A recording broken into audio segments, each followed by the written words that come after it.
Hi, awesome fans. It's me, Megashark, and today I'm doing Dr. Bob SCPs.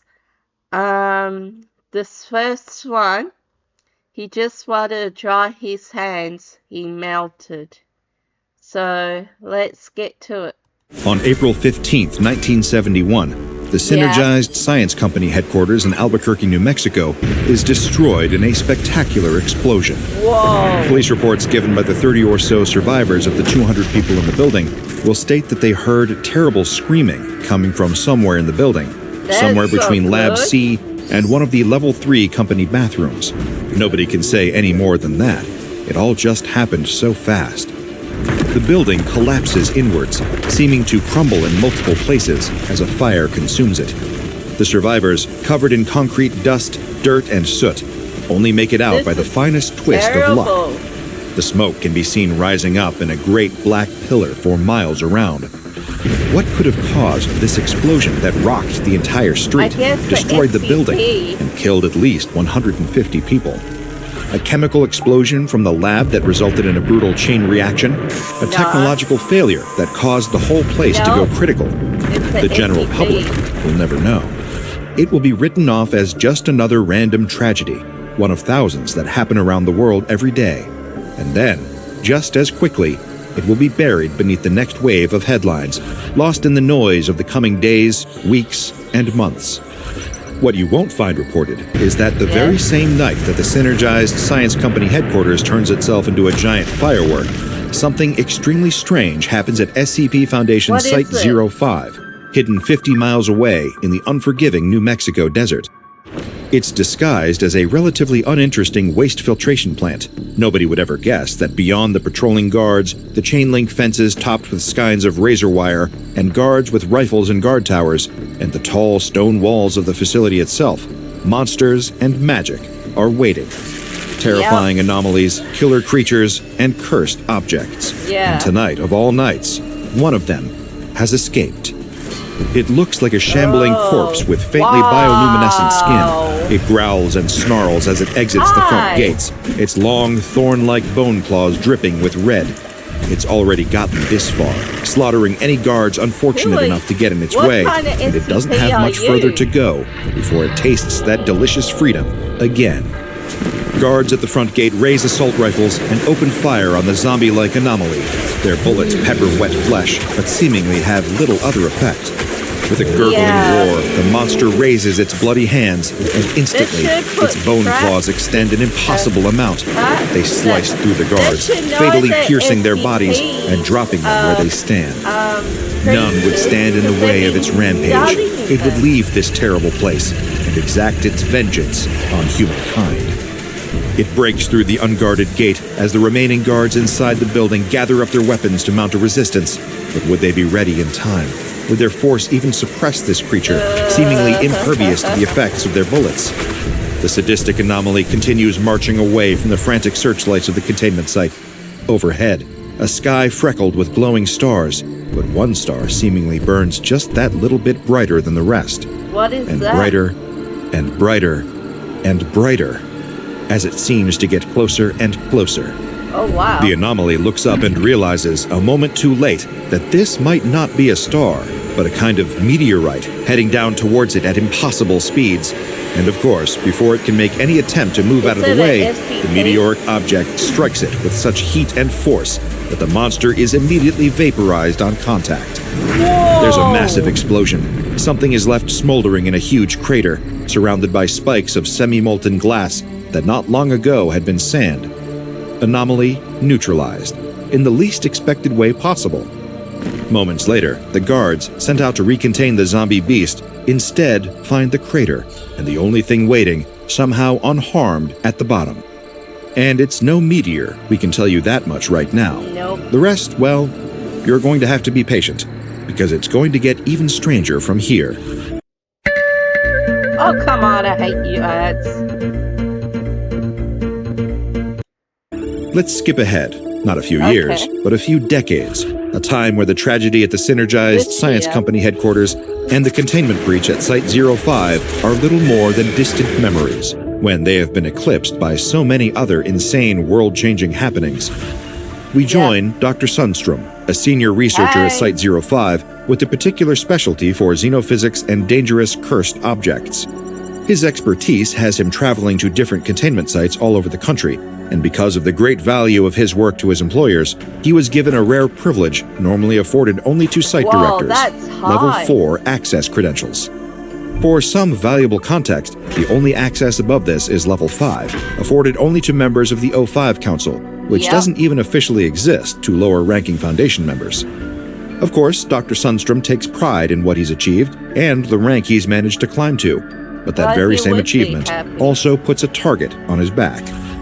After a hard day of work performing some particularly taxing anomalous tests, he gets in his car, just as he does every day, and drives home. The job pays well, so he keeps a large home about 10 miles outside of Albuquerque, where he lives alone. If anyone ever asks him why he didn't settle down, his answer is always the same: I'm married to my research. But the thing he loves most is what he'll soon need to betray if he wants to survive tonight. On that lonely, private back road out to his home, he finds a strange obstruction, a fallen tree blocking the path, even though there's no earthly reason that a tree like this would have fallen on its own.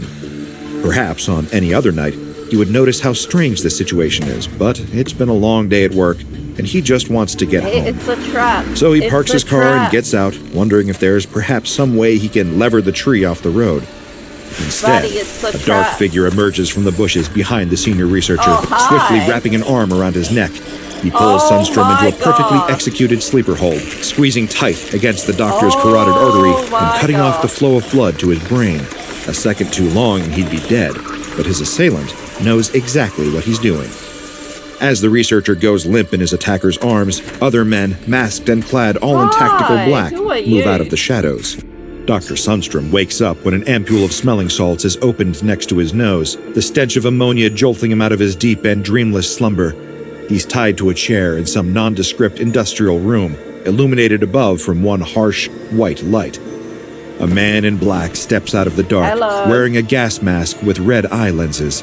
Dr. Sundstrom is a senior enough operative at the SCP Foundation to know exactly whose clutches he's fallen into.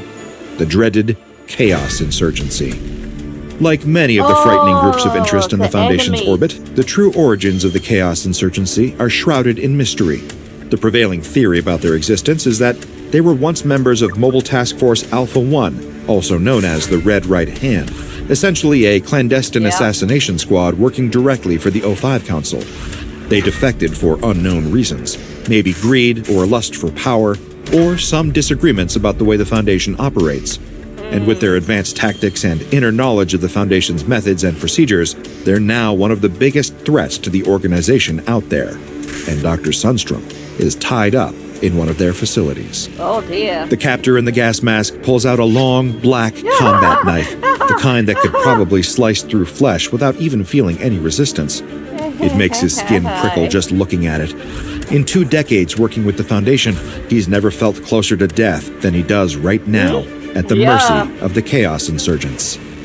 No need to look so afraid, Doc, the insurgent tells him, despite lifting the combat knife right up to his bobbing Adam's apple. I would be afraid to There's hold a a path knife for you out to of me. this. You just need to do exactly what I say. Now, tell me about the most valuable anomalies your people are containing at Site-05 these days. I wouldn't It's a no-win scenario. If he doesn't tell the insurgent what he wants to know, then he'll surely die. They'll kill But if he you gives up some of the Foundation's anyway. most valuable information, then he'll likely lose his job and be given amnestics, erasing any traces of the career he's had. They'll 20 kill you years down the anyway. drain, and a legacy tarnished forever. But does he really have much choice in the matter anymore? So I have a hot take. Oh, come AI on, I is hate not you. just a buzzword if you use Monday CRM. I'm so glad you said that. Over the following several hours, he's beaten and tortured by the insurgent, experiencing kinds of pain he doesn't even know he's capable of feeling. On the whole, he does well, all things considered. The insurgent has broken what seemed like stronger men than Dr. Sundstrom, and he's impressed that the researcher has lasted even more than an hour of the very enhanced interrogation techniques that the Foundation taught him. Just keep. But they all break in the end, don't they? No. He's lost a lot of blood by the time he gets talkative, that Dr. Sundstrom. Suffering has not sharpened his considerable mind, But he tells That the won't insurgent just everything that he knows. let you The go. designations They'll and kill attributes you of all the anyway. most vital anomalies in Site-05, and exactly how to bypass security on them. It's all the kind of information that only a Level 4 staff member could give away, weighed against his life. Thank you, Dr. Sundstrom. The insurgent says, his voice calm and even as ever. Oh boy. You've been extremely helpful, and we'll make good use of those anomalies. With the doctor's part in all this done, the insurgent, without a moment of hesitation, lifts up his knife to the poor man's throat. Dr. Sundstrom's last words are a feebly choked out, "But you promised!" I told before you. a single flick of the insurgent's wrist sends him to the dark. I told you they'll kill The you information anyway. gathering stage is over. It's time I to apply told that you. knowledge practically. The next day, the insurgent arrives at Site-05. Idiot person. You wouldn't recognize him as the man in the dark tactical suit and the gas mask from the room where Dr. Sundstrom died. Now, he's wearing an impeccable disguise as a Foundation site security guard, Oh, complete dear. with a working ID badge that would give him clearance to I hope pretty much that any those area in the site, SCPs would all kill thanks to those code he lifted from Dr. Sundstrom's keycard. He's able to walk right into the facility with smiles and nods at every layer of security, like taking candy from a baby. He enjoys that cliche in the privacy of his mind. He's doing this for the same reason any member of the Chaos Insurgency does. Oh boy. He begins conducting a raid on the Foundation's supply, stealing anomalies from right out under their nose, and hopefully destroying infrastructure in the process. Not only would this weaken their enemies here at the Foundation, Oh it would also boy. give them a valuable resource to traffic and I fund hope their the own growing SCP practices. killed him. After all, there are plenty of dictators and developing nations eager to give themselves a military edge. It's often easier to buy an anomaly from the Chaos Insurgency than to enrich enough uranium for a worthwhile arsenal of ICBMs. Good money, all said and done. And if Dr. Sundstrom was being honest, then Site-05 has plenty of riches to plunder. The insurgent slides through the facility unnoticed, watching the Oh, Foundation boy. personnel around him going about That's their why they days, never bantering, snitch. thinking about meeting work quotas, so absorbed in their little lives that they can't even imagine that they're being infiltrated. It isn't long before he's reached object storage. Safe class anomalies. Of course, they won't be so safe when he gets his hands on them. He's going to make every single one of these Foundation fools suffer for their sins. But they're not quite as foolish as the insurgent thinks. Up in the security Yeah. control room, where sharp-eyed professionals who are paid well to Yeah, memorize they'll the faces always of everyone working at their specific Foundation containment site, the unfamiliar They'll mug of the know. insurgent had immediately thrown up alarm bells. Of course, Yeah. there's no point in actually sounding the alarm. If they do that, then the insurgent escapes during the panic. It's Yep. practically what they're built for. The best Yeah, way to just catch an trap infiltrator them. like this is to make him think he's in control, undetected, right up until the moment that the trap springs and the cage is closed. Yep. It's the hunter's way. Yeah. But who is really the hunter here? And who is the hunted? The insurgent uses Well, his the cloned level 4 SCPs keycard are to the enter hunters. object storage. So I many don't mean wonderful the things to Foundation, I take. meant But what? the creatures Without a full-scale are the raid, there's hunters. no way he could leave with more than he could fit into a backpack. They'll He's looking do at rows works upon on rows him. of mysterious artifacts, just like Dr. Sundstrom had told him. Clearly, it was worth juicing the old coot just for this. But the insurgent doesn't have time to take his victory lap for long. Just as it seems his mission is paying off, he hears slamming on the door outside. He's been rumbled, even after all this planning. And he's right. There's a sizable force of guards, decked out in armor and wielding a mix of pistols, submachine guns, and assault rifles outside. And not just outside of one door, outside of every entrance and exit into the object storage chamber. This is bad. The insurgent assesses his options. The only weapon he's packing is a standard issue Foundation Sig Sauer P226 Elite with a 15-round magazine. Up against 30 to 40 Foundation operatives with better weapons and armor, he has absolutely no chance. His only hope is something in this room. The insurgent boy. scans from locker to locker, glass box to you glass gonna box, use looking from for the something he can SCP? use as a weapon. He tries to ignore the shouts and the fists and feet pummeling up against the door on the other side. He decides his best bet is what seems like a normal hand dryer. But if Dr. Sundstrom was telling him the truth, it's anything but. He smashes the glass SCP. container around the hand dryer with the butt of his pistol. No time to waste. He gathers the hand dryer up in his arms, I bet surprised at the weight of it, SCPs kill and him. runs towards the nearest light fixture. As he can hear distant doors splintering from the onslaught of Foundation guards trying to break in, he rips a light switch off the wall, exposing the bare wires. He knows he'll never be able to escape now, Either they'll shoot him or wipe his mind, and all this would have been for nothing. He needs to do something extreme if this is to have any kind of meaning. With shaking hands, he ties the live wires he ripped from the wall into the back of the hand dryer, supplying it with power. He begins pressing the button on the front of the dryer again and again and again, turning it on and off. He knows there's only a 1.5% chance, but the more he presses, the more chances that the doors smash open, and the Foundation SWAT team is standing there, guns ready. The insurgent laughs and presses the button on the hand dryer one more time. Kill him. This time, it works. Kill him. Kill him. Before the horrified eyes of the Foundation SWAT team, a jet of superheated plasma blasts out of the air hose of the dryer directly onto the insurgent.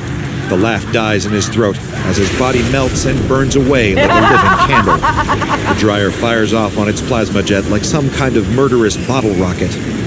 It hurls itself around the facility, smashing through walls and flesh, setting everything on fire in its wake. The dead go from the 5s to the 10s to the 100s as Site-05 degenerates into a terrible inferno. After ricocheting off the ground, the dryer sails up to the facility ceiling and into the infinity above.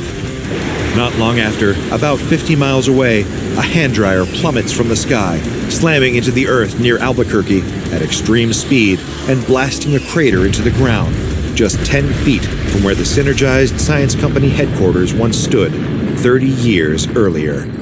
Yep. Sometimes powerful things come in small packages. Yeah, and that's not just a terrible pickup line, it's also the perfect way to sum up SCP-313. Also known as the Powerful Hand Dryer, a name that is somehow both entirely technically accurate, but somehow doesn't completely capture the vibe, like calling the Tsar Bomba a rather large explosive. At face value, this lethal appliance is impossible to tell apart from a World Dryer Corp Model A hand dryer, an extremely common sight in public bathrooms and corporate settings. Complete with 25cm by 24cm by 21cm dimensions, a white steel body, an activation button, and a metal air nozzle. Two things are strange about this anomaly. The less remarkable one is that it's completely indestructible. And we mean indestructible. Really the Foundation hasn't even discovered anomalous ways to cause even the slightest damage to this thing. But a hand dryer that couldn't be destroyed wouldn't be all that much to write home about, if not for the far more dangerous ability this anomaly unfortunately possesses, the sheer power of its drawing function. Specifically, when the dryer is fixed to a wall and has an at least 20-amp power source, it's considered armed and dangerous. It can unleash a drawing force unlike anything anybody has ever seen. Specifically, there's a 1.5% chance that it'll release a stream of superheated plasma, the fourth state of matter, beyond liquid, solid, and gas at a temperature of over 25,000 Kelvin. But it's not just the temperature that proves problematic for the Foundation or anyone else unlucky enough to be nearby when the anomaly is activated. The force with which the superheated plasma blasts out of the dryer is tremendous, in some cases measuring as high as 650 kilonewtons. It effectively turns the dryer into a little rocket ship that spreads utter destruction wherever it goes, bouncing around buildings like a pinball until they're completely destroyed. And given that the flow of superheated plasma can go on for as long as 30 minutes at a time, that's a lot of chances to cause death and devastation. It's so infamous for this, in fact, that the extensive destruction logs of SCP-313 aren't available to anyone below Level 2. Thankfully, while under containment, SCP-313 is mostly inactive, save for the occasional infiltration by certain groups of interest, seeing as its primary anomalous capability is only activated when someone turns on the dryer. It doesn't present any challenges to containment without external human interference, earning it the Safe Object class. It's kept disconnected from any power source while not actively being tested, and testing access is prohibited without the explicit written approval of a Level 4 member of personnel. Given the death rates involved in even testing this thing, it's a wonder why any Foundation personnel would want to partake in the testing process.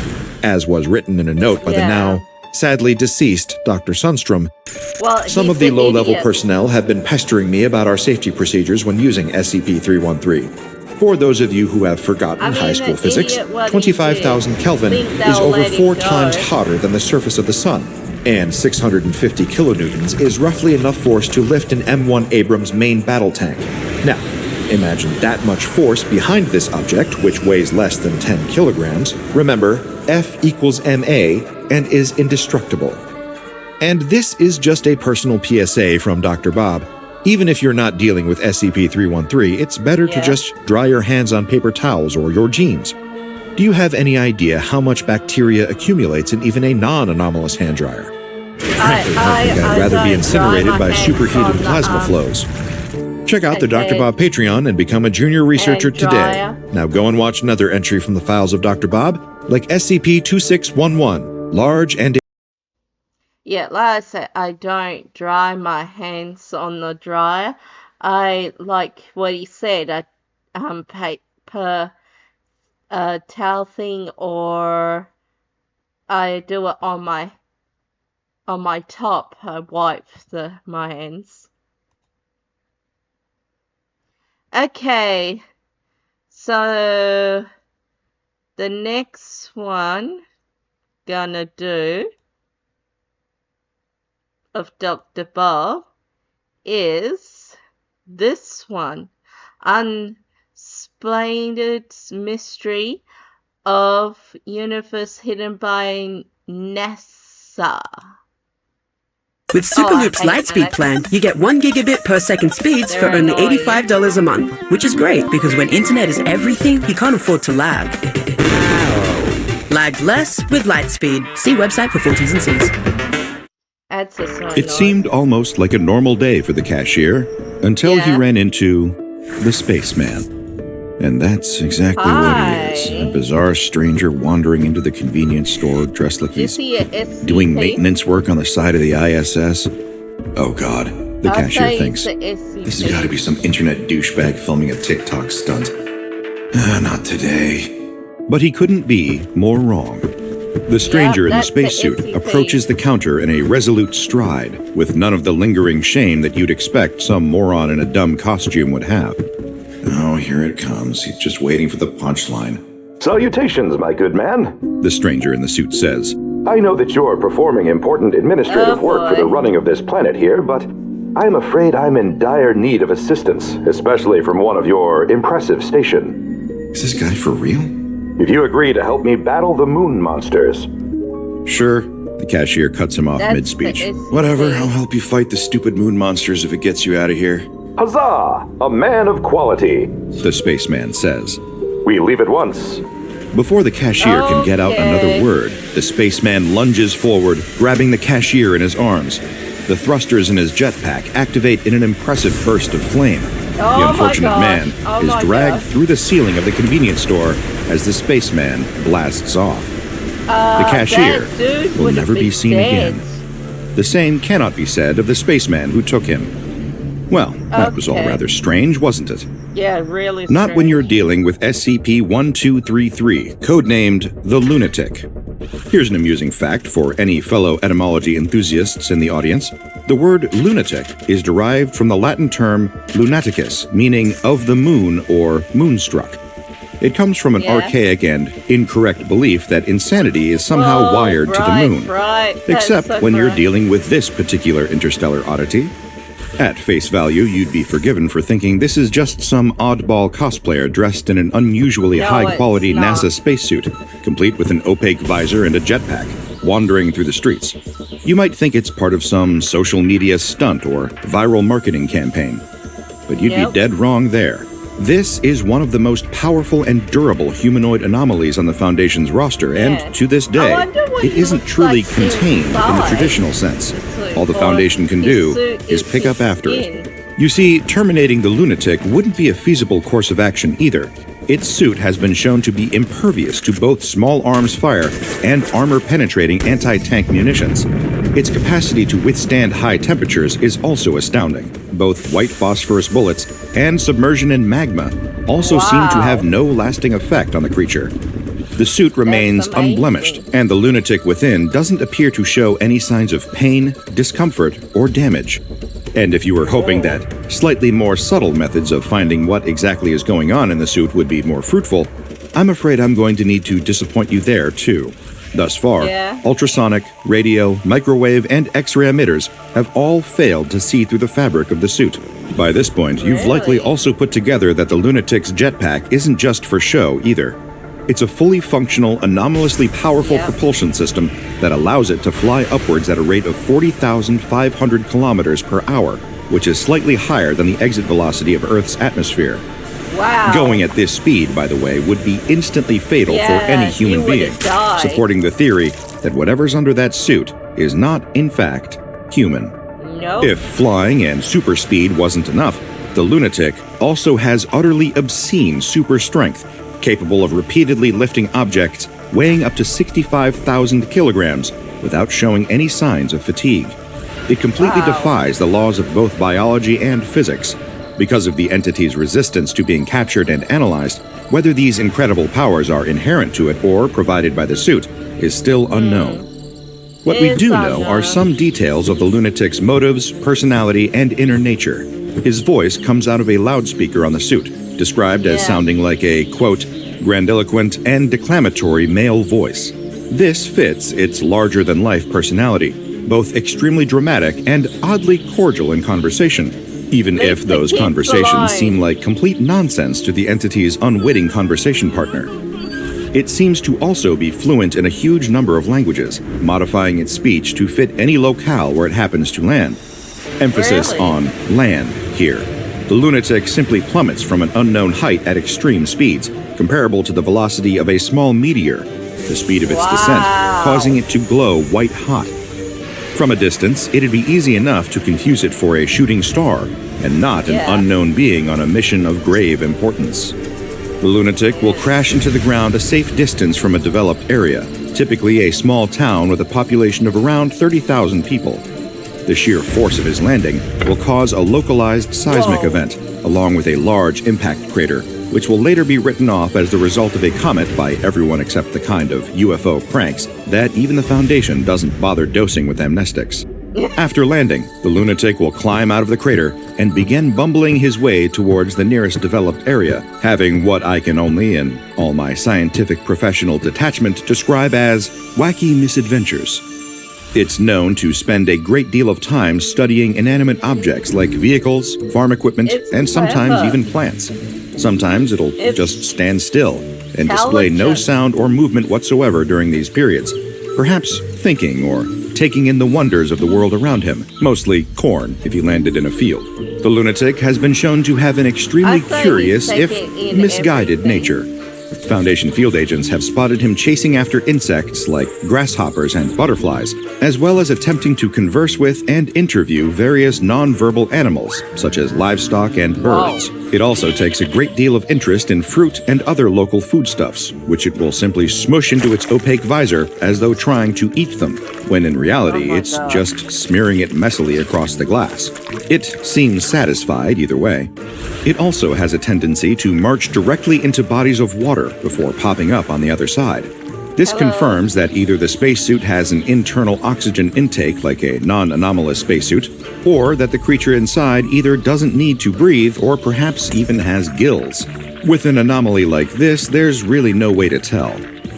However, seeing as it's simply not practical for the Foundation to stop the lunatic from reaching a populated area, given that it's fast, invincible, and impossibly strong, it will eventually reach a populated area while Foundation personnel pour into that area in order to manipulate the situation to their advantage. The lunatic will begin attempting to verbally interface with local people, often causing feelings of confusion, annoyance, and amusement. We can't think of any better example of a typical interaction with SCP-1233 than one that occurred between it and the proprietor of a cookie store named Bob Parsons in Saratoga Springs, New York, USA, back in 2009. I'll try my best here to recreate it exactly as it occurred. The lunatic entered the store, Sam's Sweets, early in the morning, while Bob, a large bearded man, stood behind the counter. Bob was confused by the appearance of the anomaly, who approached him, saluted, and said the following. Greetings, little girl. I am Moon Champion, champion of the moon, defender of space justice, and destroyer of evil. I have come once again to your charming world to learn more of your strange culture and to seek aid for my people in their ongoing war against the moon monsters. You appear to possess a vast wealth of the fabled nutrients and moisture for which this world is known throughout the galaxy. Are you the president of this planet? This brought Bob to his knees, with laughter. He assumed this was some piece of avant-garde performance art and remained in a state of uproarious laughter for a full minute while the lunatic politely waited for him to stop. After he was done, Bob offered the lunatic a free cookie as a show of his thanks for such a hilarious prank. The lunatic, trying to be polite, shoved the cookie against his mask, crumbling it all over the floor, an act which provided Bob with further amusement. Since it broke up another drab day running a cookie bakery, he decided to indulge this strange visitor. Bob asked about the moon monster and tried to put together the narrative that the lunatic is looking for new volunteers in an Earthling army to help the moon people fight off the moon monsters. All this seemed to delight the lunatic, who had no concept of irony, saying, "Your understanding of the situation is flawless, my lord. Yes, the dreaded moon monsters have plagued and besieged my people for countless millennia. They are very terrible. Merely attempting to describe them to you would cause your human organs to shrivel in horror. And it is my sacred duty as Moon Champion to meet these nightmarish beasts in combat and lead the moon people in the defense of their imperiled homeland, the majestic and magnificent Moon Kingdom." Bob was a little shocked at just how committed to the bit this strange customer seemed to be. Was this guy for real? Yep. Bob, at least trying to keep things light, asked the lunatic whether he was the king of the moon people. He responded with an emphatic shake of his masked head. "No, I'm not one of the moon people. I am Moon Champion. I will continue to serve the moon people and wage glorious war against their enemies until my debt to the Moon King is repaid. But the Moon Kingdom is a land of peace and enlightenment, the moon people having abandoned the pettiness of violence and bloodshed eons ago. They are ill-prepared for the sudden advent of such a formidable foe, and the conflict goes poorly despite the valiant efforts of me, Moon Champion. And so I have come once more to Earth, our closest neighbor, to seek whatever assistance lies within your damp, meaty hearts." Oh, Eve to come me on, is hey, basically freedom. It's a giant open universe where you can. This was all getting a little too weird for Bob now. Some part of him was getting a trifle worried that the Moon Champion really wasn't kidding about dragging him off to space to fight a moon war against equally bizarre moon monsters. Thankfully, on his nights off, Bob was a hobbyist stand-up comedian who frequented various improv comedy clubs in New York City to hone his craft. It was this skill that allowed him to skillfully no-but the lunatic and save his life in the process. Thinking fast, he said, so as you can see, Moon Dude, as president, I have responsibilities. This supply depot here is the only source of food for my people, and I've got to, stay here.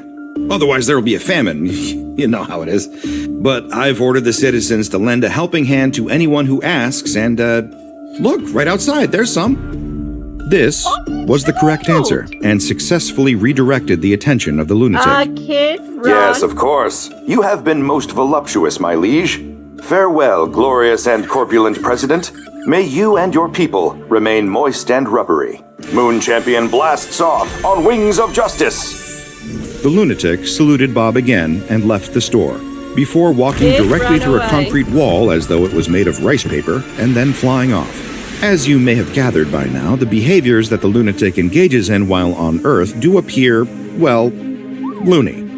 Some of the stranger activities that the Foundation have documented the lunatic engaging in include, but are by no means limited to, wandering directly into traffic, which has caused fatalities, as when a car collides with a lunatic at high speeds, the car will inevitably lose that collision, along with any cars behind it. This is how the majority of SCP-1233 fatalities occur, given that the lunatic has never shown any active desire to purposefully harm human beings. It will sometimes take interest in objects behind store windows. In the event of this, they'll reach through the glass directly and pick it up, smashing the glass in the process. A relatively easy fix, all things considered, but it attracts attention for bystanders and generally upsets shopkeepers in the process. It has also, on occasion, picked fights with fire hydrants and then destroyed them with extremely powerful punches. Whether this hints at the appearance of the moon monsters being similar to Earth fire hydrants is an open question, given the seemingly automatic aggression that just seeing them provokes. Researchers on the case will continue to explore this as a possibility. The lunatic has also shown a strange obsession with Earth modes of transport, having sometimes stolen a vast number of bicycles and stacked them into a large pile in nearby parks for unknown reasons. This could easily be written off as the behavior of a group of teen vandals, so the Foundation doesn't find it to be particularly concerning. By contrast, its tendency to pick up and stack cars on top of each other is much more concerning to Foundation containment specialists and Foundation accountants that need to crunch the numbers on paying for all the damage. Dogs are another Terran fascination of the lunatic. He's been known to pick them up and even steal a large number of them, believing them to be a form of currency. But he only ever attempts to use them to buy other dogs, a logic that doesn't seem to track for any comprehensible system of commerce. Because of the highly strange and visible nature of the lunatic's antics, it's not uncommon for the citizens of the town it visits to call the authorities, but any attempts to stop it will be utterly fruitless. Local police have opened fire on the lunatic, who never actually makes any attempts to stop its attackers. It never even really reacts to the bullets ricocheting off its suit.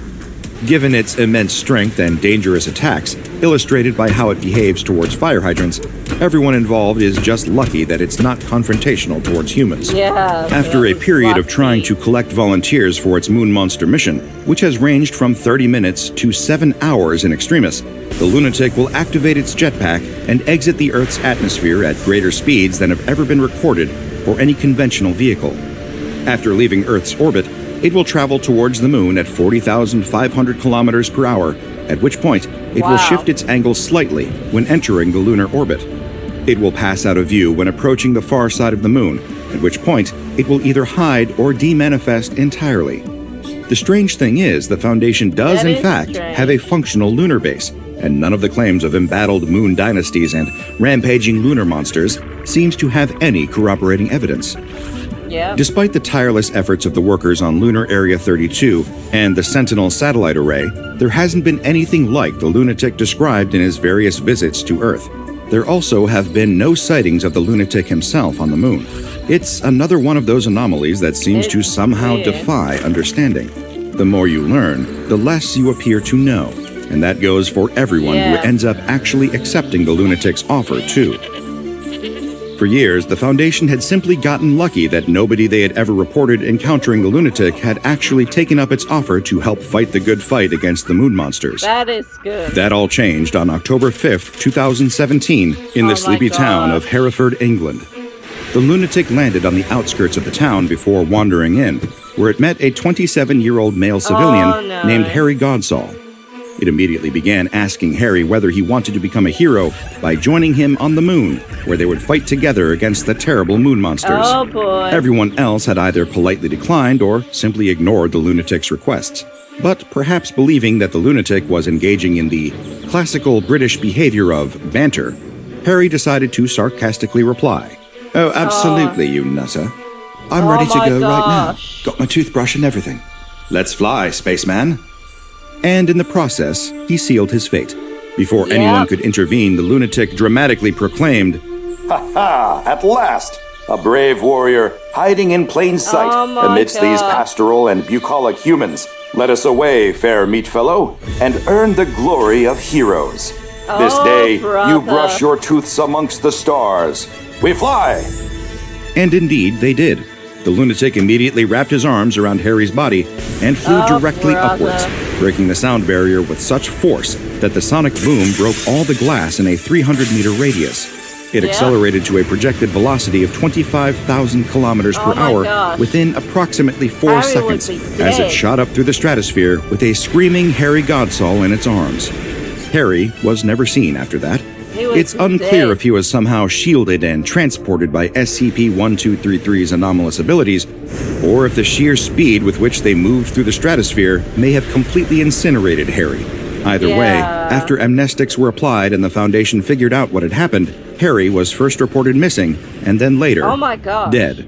Since this incident, it's become official policy for the Foundation to never directly interact with the lunatic in order to reduce the possibility of this unfortunate outcome occurring to a member of the organization's staff. Given the fact that the lunatic is effectively impossible to contain with primary containment methods, it's more than earned the Keter containment class. Due to the complexity of the containment situation around this one, Its files also have notes on the anomaly's risk and disruption classes. For the former, it's the second highest of all the risk classes, danger, Wow. denoting significant to extreme anomalous effects that pose considerable danger to any individual nearby. Its disruption class is Ekhi, also the second most severe on record, with a known area of disruption roughly the size of a large metropolitan area to an entire country. But far more concerningly, the potential to disrupt the entire world. All these worrying facts raise the question of how exactly the SCP Foundation can even begin to deal with such a bizarre and disruptive outer space enigma. We're talking about the Secure, Contain, Protect Foundation after all, not the, oh god, people are being dragged into the stratosphere by an immortal spaceman and there's nothing we can do Foundation. This is where the Foundation's Atmospheric Reconnaissance Global Observation System Satellite Network, or ARGOS for short, comes in. 3 years and 6 months after the last recorded departure event of SCP-1233, the ARGOS network enters Priority 2 high alert status, watching like a giant technological hawk from above for the next appearance of the entity. When it's detected, a nearby covert anesthetization and disinformation mobile task force will be dispatched to instigate crowd control measures and ensure that any civilians exposed to the event are given proper amnestic treatment. That is good. In the event that someone is taken by the lunatic, the general instructions are to cover up the incident itself and fabricate a disappearance report, which will later lead to the unfortunate new Moon Champion being declared dead a few months later. Suitable cover stories will be created for any property damage, and a media blackout will be instituted over the situation until the Foundation has everything under control. But really, how can we ever truly have everything under control with the lunatic out there? It's his solar system, really. We just live in it. Check out the Dr. Bob Patreon and become a junior researcher today.